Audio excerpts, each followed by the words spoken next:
In today's video, I'm going to show you how to make a task a subtask in Todoist using the easiest drag and drop method. If you've ever wanted to organize related tasks under one main task, this is one of the fastest ways to keep your projects clean, structured, and much easier to manage. Whether you're planning work, school, personal errands, or a big project, subtasks can help you break everything down into smaller, more actionable steps. If this video helps, make sure to hit the like button and subscribe for more quick Todoist tutorials.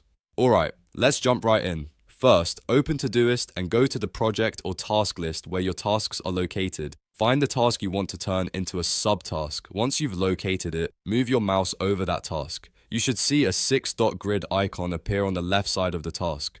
This little handle is what lets you move the task around inside Todoist. Now, click and hold that 6-dot grid icon. Keep holding the task as you drag it. The key here is to move it directly underneath the task you want it to become a subtask of. As you drag it into position, slide your mouse slightly to the right before releasing it. That small movement to the right is what tells Todoist that this task should be nested under the parent task instead of staying at the same level. Once you let go, Todoist will automatically convert it into a subtask. You'll usually notice it is indented under the main task, making the relationship very clear. This is a great way to group related items together, especially if you want to keep your task list from becoming cluttered and hard to follow. If it doesn't work on the first try, don't worry. Just drag the task again and make sure it is placed directly under the parent task with that slight move to the right before releasing.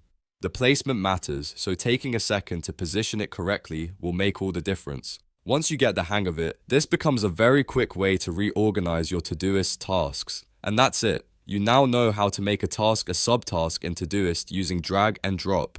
It's a simple trick, but it can make a huge difference in how organized and productive you are inside the app. If this tutorial helped you out, please give it a like, subscribe for more Todoist tips, and I'll see you in the next video.